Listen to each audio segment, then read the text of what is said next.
A paz do Senhor para os nossos queridos e amados irmãos e amigos que sempre acompanham aqui os nossos vídeos que fazemos sobre o estudo da revista da Escola Bíblica Dominical, lições para adultos da editora CPAD. Estamos encerrando um trimestre, estamos encerrando o primeiro trimestre deste ano de 2025. Trabalhando aqui uma série de lições que nos traz um tema muito atual. Temos falado ao longo de todo esse trimestre sobre o seguinte título, o seguinte tema: Em defesa da fé cristã, combatendo as antigas heresias que se apresentam com nova aparência.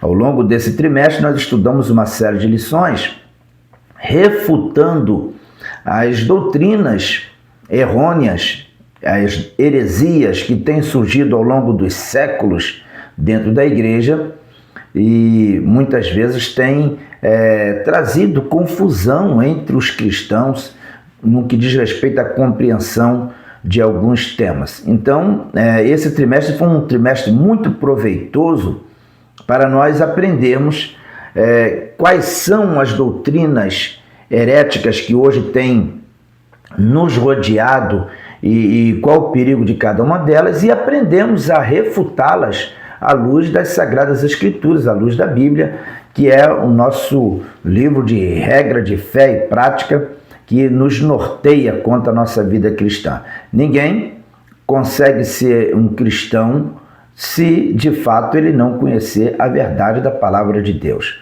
Então, esse trimestre foi um trimestre muito proveitoso para que nós pudéssemos amadurecer nesse sentido, crescer espiritualmente e conhecer as verdades bíblicas o suficiente para refutar toda a doutrina que tem surgido aí como inovação ao longo dos tempos e tem trazido confusão no meio cristão, tá certo? Nós estudamos aqui 12 lições, hoje é a última, a 13ª lição.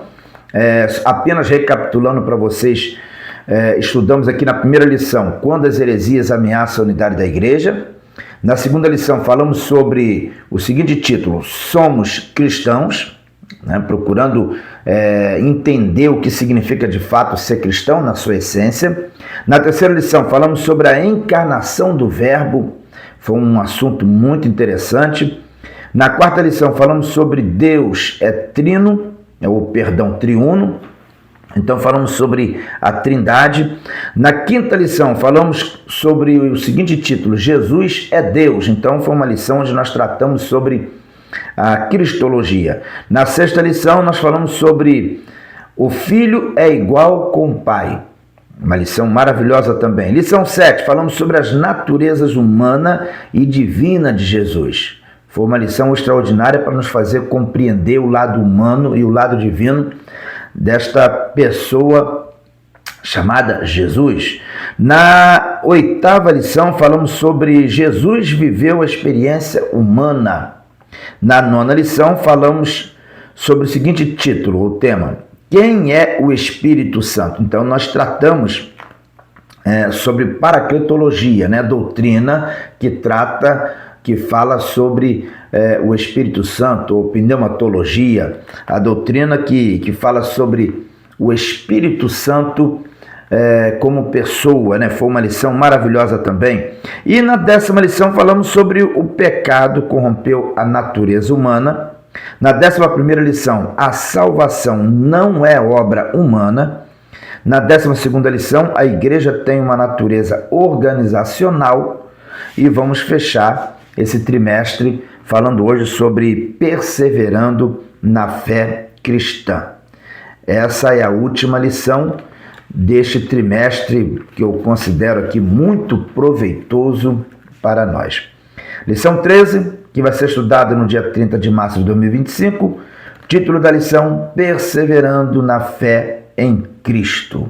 Perseverando na fé em Cristo. Bom, todos nós temos uma noção clara do que significa perseverança. A expressão aqui perseverando, variante de perseverança, nos fala de permanência, insistência em algo. Uma pessoa que persevera é uma pessoa que insiste, uma pessoa que permanece, independentemente das circunstâncias, focado no seu objetivo.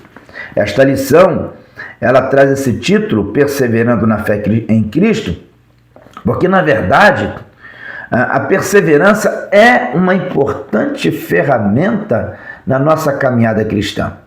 Ao longo da nossa vida cristã, nós somos muitas vezes combatidos, perseguidos e tentados a sair do nosso foco. Somos muitas vezes convidados e persuadidos para sair do nosso propósito de servir a Deus, de ser fiel a Deus, de obedecer a palavra de Deus. E a perseverança é uma virtude importantíssima que nos serve como uma poderosa ferramenta justamente para que nós possamos resistir todos esses ataques contra a nossa fé e consigamos alcançar o nosso alvo. Quando a gente fala de fé em Cristo aqui, nós não estamos falando simplesmente nós não estamos falando de fé como um sentimento momentâneo, nós não estamos falando de fé como algo para receber um milagre e depois que recebeu está tudo bem, está realizado. Não, nós estamos falando aqui de vivência cristã. Falar de fé em Cristo aqui, dentro desse contexto, é falar de uma vida contínua, onde nós permanecemos nos princípios, nos ensinos, nos valores que nos foram transmitidos pela palavra de Deus. Viver uma fé em Cristo nesse contexto significa você guardar, praticar, vivenciar os princípios, os valores, os ensinos que a palavra do Senhor nos traz. Isso é viver uma fé em Cristo. Viver uma fé em Cristo significa você permanecer em Cristo. Permanecer não só no sentido de você acreditar nele, mas essa crença, ela promove, ela vai produzir uma mudança, vai produzir uma transformação na nossa vida e os efeitos dessa transformação, elas são contínuos, não é uma coisa momentânea, não é uma coisa apenas emocional, não é algo que é apenas de momento, não. Nós estamos falando de uma mudança, de uma transformação continuada que vai nos fazer viver agora uma nova vida, vai nos fazer viver de uma forma diferente de tudo aquilo que nós vivíamos até então, antes de conhecer, antes de abraçar a fé. Então, a fé em Cristo aqui tem muito mais a ver com a nossa continuidade de vida, a nossa mudança de vida permanente, uma vida transformada, uma vida liberta, uma vida restaurada, um novo propósito, com uma nova motivação, está muito além daquela fé que a gente conhece para receber um milagre de Deus, para receber uma bênção de Deus. Fé em Cristo significa fidelidade. Fidelidade a Deus. Comprometimento com Deus. Significa uma vida de compromisso contínuo, permanente com o Senhor Jesus. Isso é viver uma vida de fé em Cristo. Então, quando o título da lição fala aqui, perseverando na fé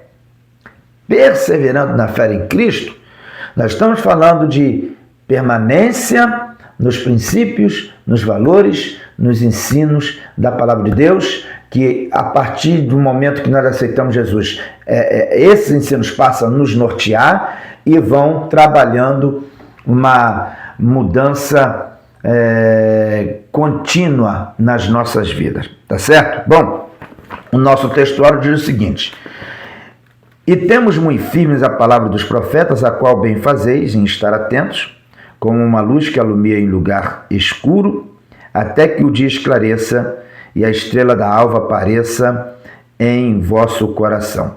Nesse texto aqui, o apóstolo Pedro, ele nos diz aqui da necessidade de nós permanecermos firmes, estarmos firmes. Então ele diz aqui, e temos muito firme a palavra dos profetas, a qual bem fazeis em estar atentos como uma luz que alumia lugar escuro, até que o dia esclareça e a estrela da alva apareça em vosso coração. Temos aqui, nesse ensinamento trazido pelo apóstolo Pedro, uma orientação para que nós valorizemos a palavra, porque ele traz aqui a palavra dos profetas, está se referindo à palavra de Deus, e ele fala da importância de nós estarmos atentos e permanecer na palavra, confiantes, praticando, vivendo a palavra, até que alcancemos o nosso alvo, até que nós cheguemos ao final da nossa trajetória aqui, que ele traz aqui representado por essa linguagem aqui, metafórica, por essa linguagem, né? Até que o dia esclareça e a estrela da alva apareça em vosso coração. Então, Pedro traz aqui nesse texto como pano de fundo a necessidade de nós termos uma vida cristã contínua, permanente, em busca do nosso alvo, em busca do nosso objetivo maior na vida, que é alcançar a redenção eterna, a salvação eterna, alcançar finalmente a vida eterna de uma forma definitiva, né, com a redenção do nosso corpo em Cristo Jesus. Hoje nós vivemos a vida eterna, mas ainda estamos num mundo cercados de pecados, cheios de corrupção, de iniquidade, e temos todos os dias que estar atentos e cuidadosos com a nossa vida cristã, para nós não perdermos o nosso foco, porque enquanto estivermos neste mundo, nós ainda estamos correndo os perigos, embora a nossa salvação esteja assegurada em Cristo, estamos seguros da nossa salvação em Cristo Jesus, mas a Bíblia nos orienta que nós devemos estar vigilantes, atentos e permanecer. Apesar de todos os convites para voltar atrás, apesar de todos os ataques do inimigo para nos fazer tropeçar, nós precisamos permanecer. E para permanecer, nós precisamos ter clareza quanto aquilo que a gente crê. Precisamos ter clareza sobre aquilo que nós desejamos alcançar. Precisamos ter consciência das nossas escolhas. Permanecer significa insistir no caminho que nós consideramos, que nós aprendemos que é o certo, que é o melhor para nós. Tá certo? Na verdade prática, nós temos o seguinte comentário: a Bíblia Sagrada é o único instrumento moral e espiritual estabelecido por Deus para aferir a nossa conduta diante do Criador, da sociedade, da pátria e da família. O que nós aprendemos aqui nessa verdade prática? Aprendemos que para eu permanecer na minha fé cristã, para eu permanecer na minha caminhada cristã em Cristo, para eu permanecer em comunhão com Cristo até o fim, eu vou me basear naquilo que a palavra de Deus nos ensina, a Bíblia. A Bíblia é o nosso livro de regras de fé e prática. A Bíblia é a nossa bússola. A Bíblia traz todo o embasamento, toda a base da nossa fé cristã. Como é que eu vou permanecer até o fim na minha caminhada? Quando eu colocar em prática a palavra de Deus. Quando a palavra de Deus, ela se torna a minha fonte de conhecimento a respeito de Deus e da sua vontade. Quando eu mergulho nas Sagradas Escrituras e busco viver a palavra de Deus na minha vida, eu de fato vou permanecer no caminho. Mas é interessante que o comentarista coloca aqui a Bíblia Sagrada de uma forma muito abrangente. Ele fala que é um instrumento moral e espiritual. A Bíblia nos aperfeiçoa, a Bíblia ela nos molda, tanto no contexto moral quanto espiritual, para que nós venhamos servir a Deus e agradar a Deus. A Bíblia é a nossa fonte de riqueza, a Bíblia é a nossa fonte que nos alimenta, que sacia a nossa sede, a Bíblia é a nossa fonte que nos faz permanecer na presença e na vontade de Deus. Por isso que o comentarista coloca aqui que a Bíblia Sagrada é o único instrumento moral, espiritual estabelecido por Deus para aferir a nossa conduta diante do Criador. O que significa isso? A Bíblia, ela nos traz o parâmetro. É pela Bíblia que nós vamos perceber o quanto nós temos que melhorar, o quanto nós precisamos nos aperfeiçoar. A Bíblia, ela é o aferidor, é aquela que vai medir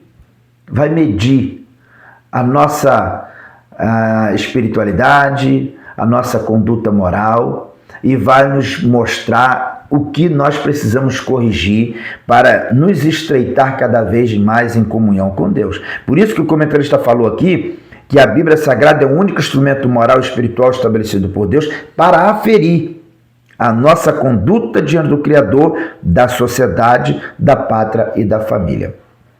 Uma sociedade, uma família, uma pessoa que usa a Bíblia como parâmetro para a sua vida, com certeza vai ter um padrão de conduta moral, um padrão de conduta social diferenciado.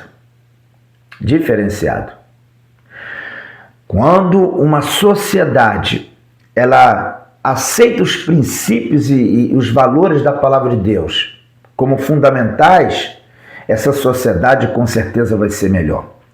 Essa família vai ser uma família feliz, equilibrada, próspera, vai ser uma família com certeza muito mais bem-aventurada se ela tiver a Bíblia como parâmetro, se ela tiver a Bíblia como base. É muito importante que a gente entenda que a Bíblia é muito mais do que um livro. A Bíblia é a palavra de Deus dada a nós para nos moldar, para nos formar, nos mostrar o melhor caminho para que nós possamos viver uma vida feliz, tanto em sociedade quanto familiar e também pessoal. Por isso que o comentarista fala aqui que a Bíblia é um instrumento moral e espiritual estabelecido por Deus para aferir a nossa conduta diante do Criador, da sociedade, da pátria e também da família. Não há livro, não há textos que possa influenciar o homem de forma tão positiva, de forma marcante e tão especial quanto a palavra de Deus. Nenhum livro tem o poder de fazer o ser humano se tornar um novo ser humano, como a palavra de Deus. A palavra de Deus tem esse poder, porque é viva, é poderosa, e a Bíblia é essa palavra, a palavra de Deus. Bom, nós descobrimos então que uma vida cristã, ela é uma vida cristã saudável e verdadeira quando a palavra de Deus é o seu norte, quando a palavra de Deus é a sua base, quando a palavra de Deus é a fonte de conhecimento. Tá certo? Vamos aqui à nossa leitura bíblica em classe, se encontra 2 Timóteo, capítulo 3, versículo 10 até o 17, que diz assim, aqui nós temos o apóstolo Paulo ensinando o jovem pastor Timóteo. Tu, porém, tens seguido a minha doutrina, modo de viver, intenção, fé, longanimidade, amor, paciência. Perseguições e aflições, tais quais me aconteceram em Antioquia, em Icônio e em Listra. Quantas perseguições sofri, e o Senhor de todas me livrou. E também todos os que piamente querem viver em Cristo Jesus padecerão perseguições. Mas os homens maus e enganadores irão de mal para pior, enganando e sendo enganados. Tu, porém, permanece naquilo que aprendeste e de que foste inteirado, sabendo de quem o tens aprendido, e que desde a sua meninice sabes as sagradas letras que podem fazer-te sábio para a salvação pela fé que há em Cristo Jesus. Toda a escritura divinamente inspirada é proveitosa para ensinar, para redarguir, para corrigir, para instruir em justiça, para que o homem de Deus seja perfeito e perfeitamente instruído para toda boa obra. O que nós temos aqui nesse texto de importante para extrair para as nossas vidas, baseado no título desta lição? O apóstolo Paulo, trazendo conselhos para Timóteo, o seu discípulo, um pastor jovem, o jovem pastor Timóteo, o apóstolo Paulo explica para Timóteo que aqueles que querem viver em Cristo padecerão perseguições. Olha que coisa interessante. Paulo não está oferecendo a Timóteo uma vida de fama, de sucesso, de reconhecimento social, reconhecimento das pessoas, não. Aqueles que querem viver em Cristo padecerão perseguições. Quem quer viver em Cristo vai ser perseguido, vai ser mal compreendido, vai ser tentado, vai ser atacado, a sua fé vai ser muitas vezes colocada em xeque por alguém, vai ser bombardeado. É o que Paulo está dizendo. Aqueles que querem viver uma fé em Cristo não vão viver um mar de rosa, vão passar perseguições. Mas por quê? Porque o mundo jaz no maligno. Porque o Deus desse século cegou o entendimento dos homens. Porque o mundo está dominado pela iniquidade. Então a nossa postura hoje é como um carro que anda na contramão. Nós estamos andando na contramão do mundo, na contramão dos valores, na contramão dos princípios, na contramão dos pensamentos mundanos. E andar na contramão significa que você vai bater de frente. Você vai bater de frente. Então a gente precisa compreender que aqueles que realmente querem viver uma vida de fé em Cristo Jesus estão sujeitos a enfrentar uma série de dificuldades e adversidades, perseguições, pura e simplesmente pelo fato de querer viver em Cristo. Porque é como água e óleo, é como luz e trevas, não combina. Então Paulo coloca aqui no início desses versículos, do versículo 10 até o versículo 13, Paulo está deixando bem claro para Timóteo que ele vai precisar perseverar. Ele vai ter que ter perseverança para que ele consiga se manter fiel ao Senhor Jesus. Porque ao longo da sua caminhada ele será constantemente atacado pelo simples fato de ter a sua fé em Cristo Jesus. E no versículo 14, Paulo dá o conselho para Timóteo. Tu, porém, permanece naquilo que aprendeste, de que foste inteirado, sabendo de quem o tens aprendido. Isso aqui me chama muita atenção, porque Paulo orienta Timóteo a permanecer naquilo que aprendeu, sabendo de quem aprendeu.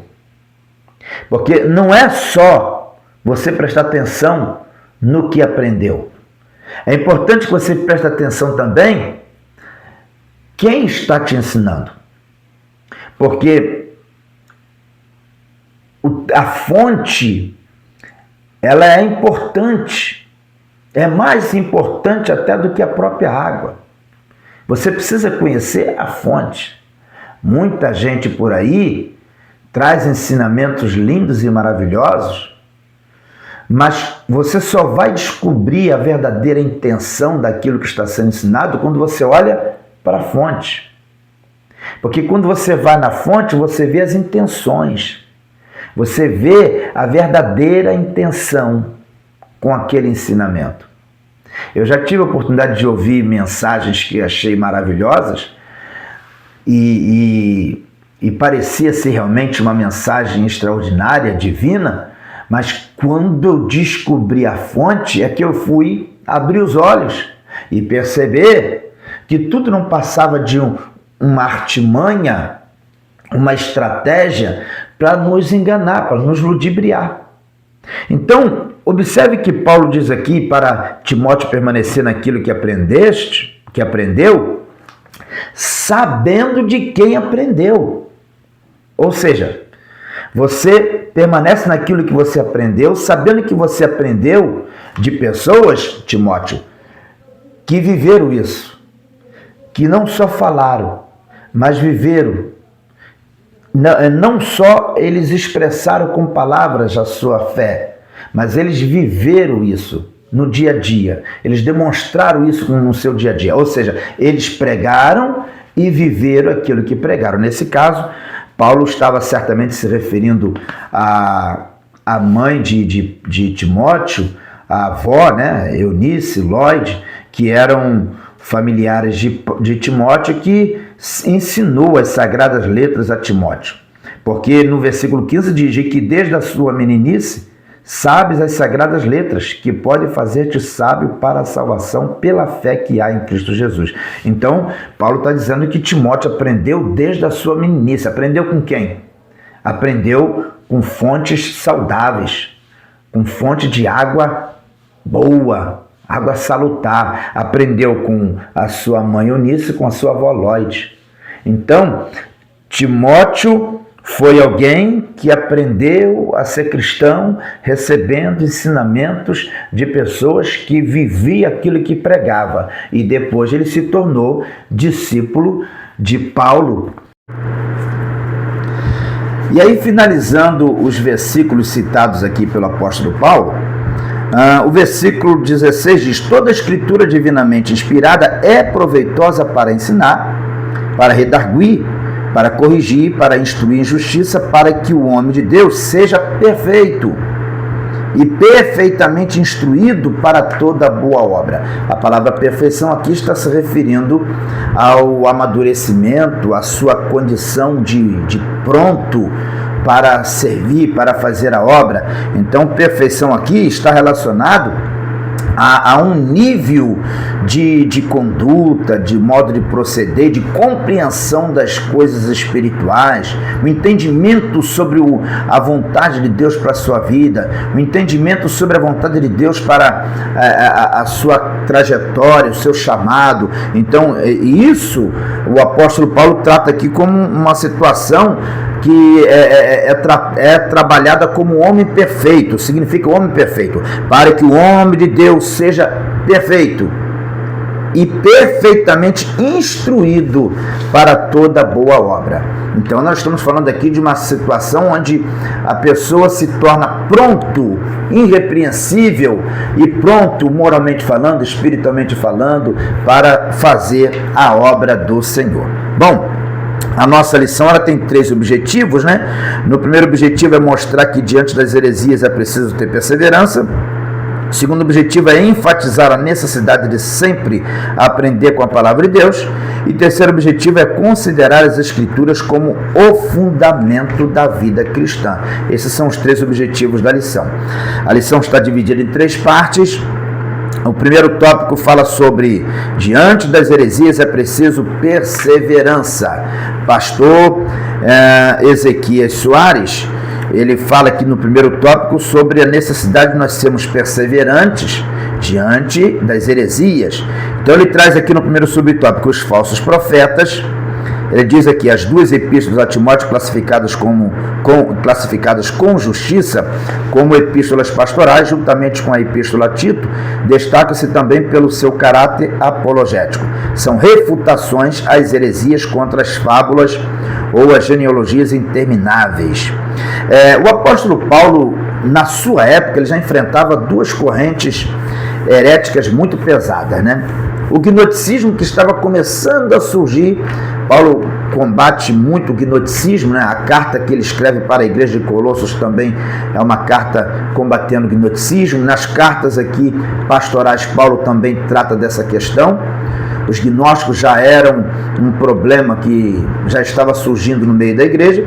E temos os judaizantes, que são aqueles que eram legalistas e queriam impor aos crentes o legalismo, insistiam em fazer com que os cristãos obedecessem à lei para que pudessem ser salvos, anulando de certa forma assim o sacrifício de Cristo. Então essas duas correntes teológicas heréticas surgiram logo no início da igreja. Paulo e os demais apóstolos enfrentaram muito esses problemas aí. João escreveu muito contra o gnosticismo também. As cartas de João, as cartas dele são fartas em ensinamentos combatendo essa heresia, principalmente a primeira carta de João, combatendo os gnósticos.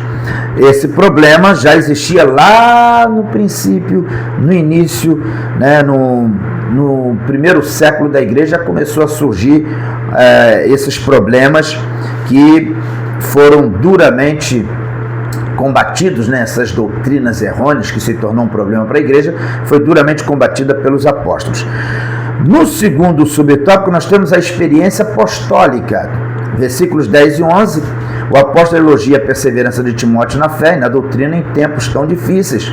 As perseguições são uma referência à experiência da primeira viagem missionária, juntamente com Barnabé. Aí temos as referências que tratam sobre essa viagem.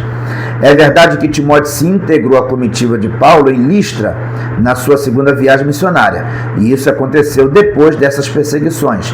E Timóteo, nessa época, ainda não fazia parte da comitiva paulina, contudo, deve ter sido testemunha ocular de algumas dessas perseguições, pois vivia na região e a sua mãe era crente, sem dúvida, membro da igreja. Terceiro subtópico, nós temos aqui entendendo o querer. Eu falei um pouquinho sobre isso, né, comentando sobre o versículo. O verbo querer em todos os que piamente querem viver em Cristo Jesus padecerão perseguições. É mais que um simples desejo, mas uma resolução, ou seja, um propósito de coração. É uma vida com propósito, é uma escolha, né? Escolher querer, né? Escolher servir a Jesus, escolher ter uma vida de fé em Cristo Jesus é uma escolha. Quando a gente quer isso, a gente está fazendo a escolha certa, mas sabendo que vamos enfrentar perseguições por conta disso, né? Então Paulo diz aqui, o comentarista da lição, diz que sofrer pela causa do evangelho é motivo para glorificar a Deus. Então, meu irmão, se você tem sofrido por ser crente, pelo simples fato de ser crente, você tem padecido perseguições, dê glórias a Deus por isso. Glorifique a Deus por isso. Porque se você tem sofrido perseguições por causa do evangelho, você está glorificando a Deus com a sua perseverança e fidelidade. Número 4, características dos enganadores. Versículo 13, né? O termo usado pelo apóstolo para enganadores ou impostores é goes, uma palavra que aparece uma só vez no Novo Testamento, e nenhuma na Septuaginta, usado na antiga literatura grega como embusteiro, impostor, feiticeiro, charlatão, encantador. Então essas pessoas denunciadas por Paulo pertencem ao campo religioso. Muito bem. Agora, nós temos aqui o segundo tópico da lição, que trata sobre aprendendo, sendo inteirado e sabendo. Primeiro subtópico, de quem Timóteo aprendeu as sagradas letras. Versículo 14. O contexto, em 2 Timóteo capítulo 3, versículo 10 até o 17, mostra que a fonte de autoridade do aprendizado de Timóteo são as sagradas letras, as Escrituras Sagradas, que são inspiradas por Deus. Interessante que no versículo 14 o apóstolo emprega o pronome relativo de quem? Em sabendo de quem o tens aprendido. No plural grego, tinon, literalmente, dos quais isso permite as seguintes traduções. Você sabe quem foram os seus mestres na fé cristã, pois conhece aqueles de quem aprendeu. Confiar naqueles de quem você aprendeu desde a infância seria uma referência natural à sua mãe Eunice e à sua avó Lloyd. Eu falei sobre isso, né?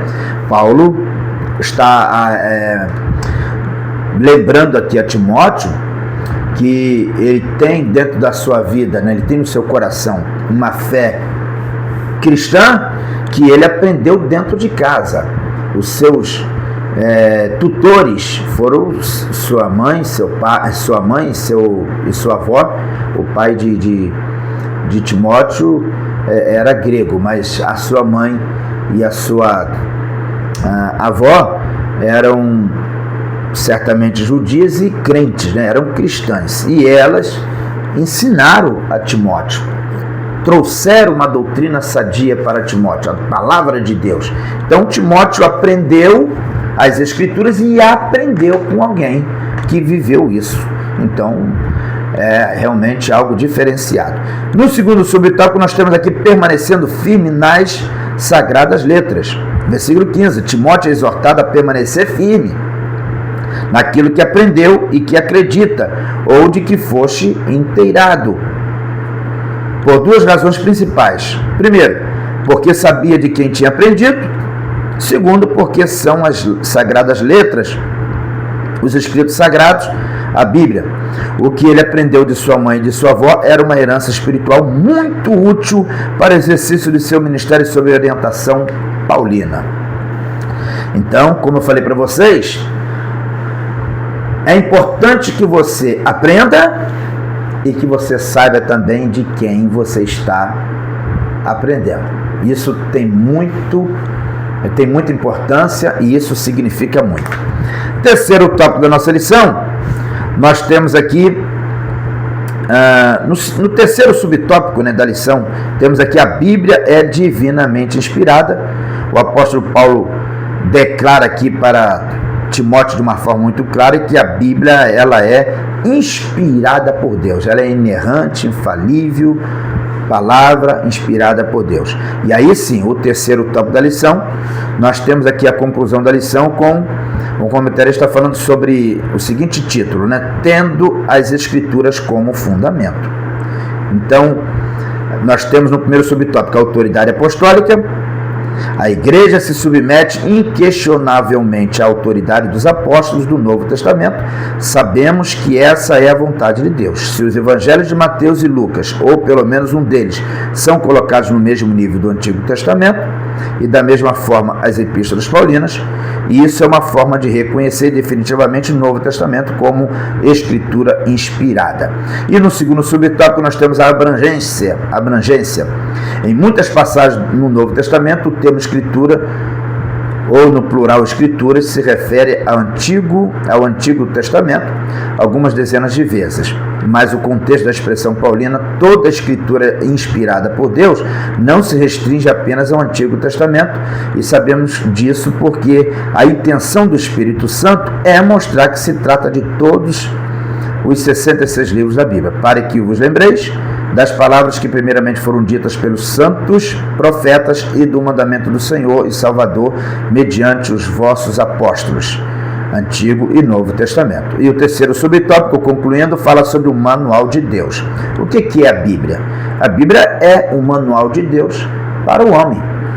Então o texto diz aqui, além de ser valiosa para os 4 propósitos pastorais, a Bíblia é proveitosa para ensinar, redarguir, para corrigir, para instruir em justiça, não somente para os obreiros, mas para equipar qualquer pessoa que leia as Escrituras para toda boa obra. Estaríamos à deriva no mundo sem essas palavras, pois elas nos levam à luz de Cristo. Todas as constituições do mundo praticamente praticamente todas as constituições, a Constituição é a carta magna de cada nação, né? Todas as constituições, elas têm princípios e valores da palavra de Deus. A Bíblia é o livro de maior influência mundial. Ela influencia a humanidade no conceito moral, social, nos hábitos e costumes. A Bíblia é um livro extraordinário, que influencia o mundo em todas as áreas. Então não se pode desprezar a Bíblia. Toda a Constituição tem princípios que foram inspirados nas Sagradas Escrituras. Os princípios de justiça, os princípios morais, os princípios de governo, tudo isso nós temos na Bíblia. A Bíblia é uma fonte de riqueza em todas as áreas, em todos os sentidos. Em todos os sentidos. É uma fonte arqueológica, é uma fonte botânica, é uma fonte filosófica, é uma fonte teológica, é claro. A Bíblia é uma fonte em todos os sentidos. Feliz é o homem que busca ler e conhecer a Bíblia, porque a Bíblia com certeza vai enriquecê-lo de uma forma extraordinária. Agora, existem pessoas que leem a Bíblia apenas como uma fonte de conhecimento histórico. Existem outros que buscam ler a Bíblia como uma fonte de conhecimento filosófico. Mas aqueles que buscam a Bíblia como a palavra de Deus, aqueles que buscam ler a Bíblia para se aproximar de Deus, para entender o plano salvífico de Deus, aqueles que buscam ler a Bíblia para compreender a vontade de Deus, sem dúvida nenhuma, essa pessoa vai ter uma vida diferenciada, transformada. Vai ser um novo homem, uma nova mulher, vai ser um novo ser humano. Porque a Bíblia promove essa mudança. Conhecer a Bíblia é, de fato, abrir o caminho para se viver uma nova vida. Porque a Bíblia, ela é uma fonte reveladora. Ela revela Deus e a sua vontade para o homem. A Bíblia revela os propósitos de Deus para o homem. A Bíblia revela o plano de salvação, o único meio de salvação para o homem, que é Jesus Cristo. Na verdade, Jesus é o centro da Bíblia, é o principal assunto da Bíblia. Portanto, aquele que ler a Bíblia, que buscar na Bíblia conhecimento da verdade, com certeza conhecerá, porque a Bíblia é a verdade. A Bíblia é a reveladora da grande verdade que é o Senhor Jesus. E o Senhor Jesus você conhece através das Sagradas Escrituras da Bíblia. Portanto, felizes são aqueles que lê e que procura colocar em prática aquilo que a Bíblia ensina, porque a Bíblia é a palavra de Deus. A Bíblia é a Sagrada Escritura que o Senhor Deus deixou para o homem, para que através dela possa alcançar aí o caminho da salvação. Portanto, não se pode desprezar, não se pode menosprezar a Bíblia. E é através do conhecimento da palavra de Deus que nós vamos aprender a perseverar, a permanecer na nossa fé em Cristo Jesus. É por isso que a gente tanto fala da importância do crente ler a Bíblia. Hoje, nós estamos vivendo um tempo perigoso, com a internet, com as fontes de informações que nós temos hoje. As pessoas hoje têm muito acesso às informações, mas tem muita gente que até fala da Bíblia, que ensina sobre a Bíblia, mas não é uma fonte boa. É uma fonte de água contaminada. E às vezes a água parece até ser boa, mas a fonte está contaminada. A água parece ser saudável, parece ser uma água potável para se beber e matar a sede da alma, mas é uma água que vem de uma fonte contaminada. Então é preciso ter muito cuidado. Quem está ensinando? O que está ensinando? Quem é esse mestre que está usando a Bíblia? E qual é a intenção quando se abre a Bíblia? O que se pretende quando está abrindo a Bíblia para ensinar? Então nós precisamos ter muito cuidado. É importante que a gente procure conhecer a fonte, para que a nossa fé em Cristo não seja contaminada com uma água que às vezes parece ser muito saudável, mas no fim das contas traz a morte, traz a destruição. Precisamos permanecer na fé em Cristo Jesus, mas essa permanência, essa perseverança na fé vai depender muito de como nós estamos lendo a Bíblia e como estamos aprendendo e colocando em prática no nosso viver diário.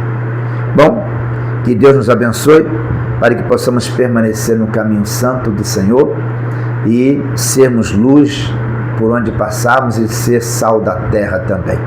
Espero que essa lição aí tenha ajudado os irmãos, que esse subsídio tenha aclarado alguma coisa para os irmãos, dado um entendimento aos irmãos, e peço aos irmãos aí que compartilhem, se assim desejar, o nosso vídeo.